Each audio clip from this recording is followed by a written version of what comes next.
The wind off Lake Michigan tasted of rest and unfinished promises. Dustin Hale felt it whip through his jacket as he watched the fire chew through the last of what used to be his shop. Flames painted the Chicago night in flickering orange, reflecting off the row of squad cars that had arrived too late.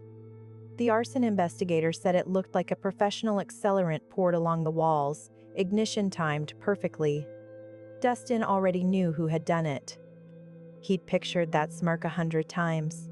Eli Martin, the business partner who'd promised him a future and stole everything instead. They'd built the custom auto workshop together 5 years ago. Hale and Martin Restorations, two grease-stained dreamers making art out of junk.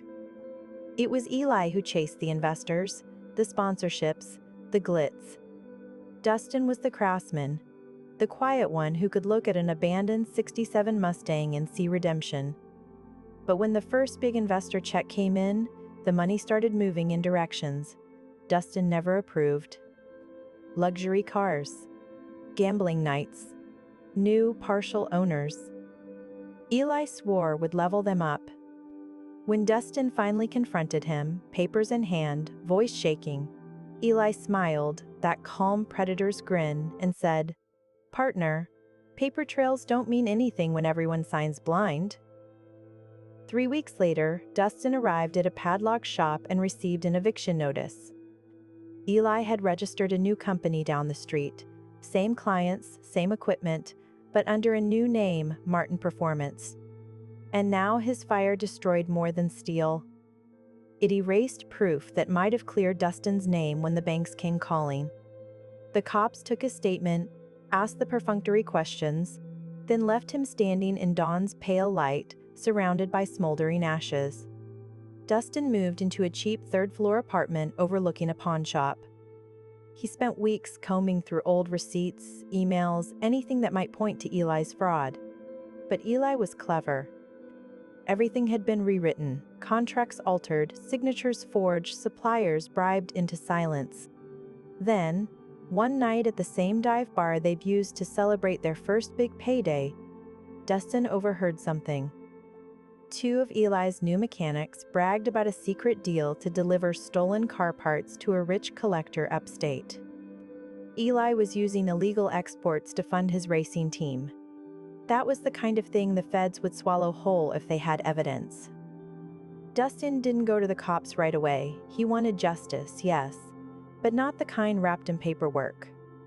He wanted Eli to feel the same helpless collapse that had hollowed him out.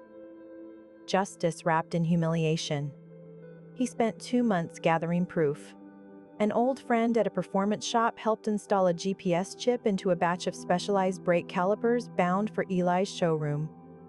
A motion-triggered camera hidden inside the shipping container captured a video that watched Eli himself unpack the stolen parts.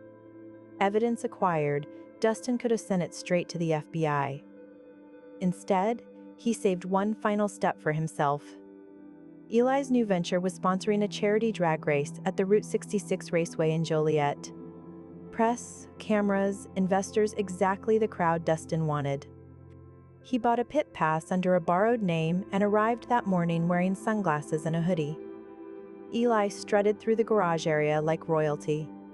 He was thinner now, expensive suit, spray tan glow, and fake humility that photographers loved. The car at the center of his empire gleamed under the fluorescent lights, a silver Dodge Charger, its custom parts glinting like knives. "Ladies and gentlemen," Eli announced to the cameras, "this car runs not just on horsepower, but on innovation."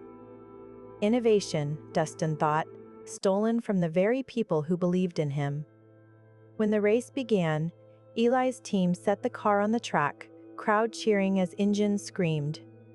Dustin waited until halfway through the opening run, then reached into his pocket for a tiny remote trigger, one no bigger than a car door clicker. It didn't blow anything up. Dustin wasn't a murderer. It just activated the GPS tracking feed. Within seconds, the overhead jumbotron, the one displaying live telemetry, flashed blue. A logo appeared that no one expected, U.S. Department of Homeland Security Property Illegal Export in Progress. At first, confusion rippled through the crowd. Then the screen started rolling video footage, the motion and sensor recording of Eli unpacking crates at his shop. The narration clicked over loudspeakers. Dustin's own voice, calm, steady. Eli Martin, owner of Martin Performance, knowingly purchased and distributed stolen automotive parts sourced through criminal channels. Eli froze, mouth open, eyes darting to his team. Cameras zoomed in. Reporters shouted questions. What viewers didn't know was that Dustin had already emailed the same files to half the Chicago press and federal investigators 30 minutes before. By the time Eli's PR manager tried to shut it down, uniformed agents were already walking toward the pit area. The look on Eli's face, equal parts disbelief and dawning horror, was the mirror image of Dustin's expression the morning he'd found his shop door padlocked. Eli stammered something about disgruntled employees, while agents led him toward the trailer for questioning. Dustin stood in the crowd, anonymous, watching as the flashbulbs started popping again, not for fame this time, but for ruin.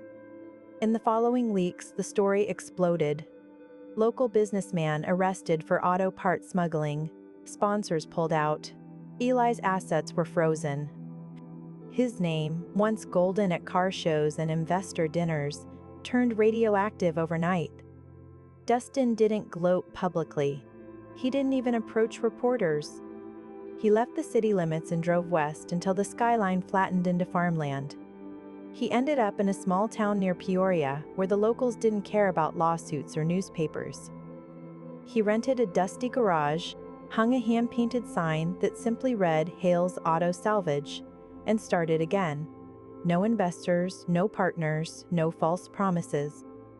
Just him, the machines, and silence that sometimes felt like forgiveness. Every now and then, a fancy sports car commercial would flash across a diner TV, talking about innovation and legacy. Dustin would wipe his hands on a rag and smile faintly, a half smile that held no triumph, just finality. Because the truth about revenge, he'd realized, isn't that it evens the score. It just stops the bleeding long enough for you to rebuild. And in the reflection of the shop window, bathed in an orange sunset, Dustin's eyes looked steady against a man who'd burned once and survived the fire.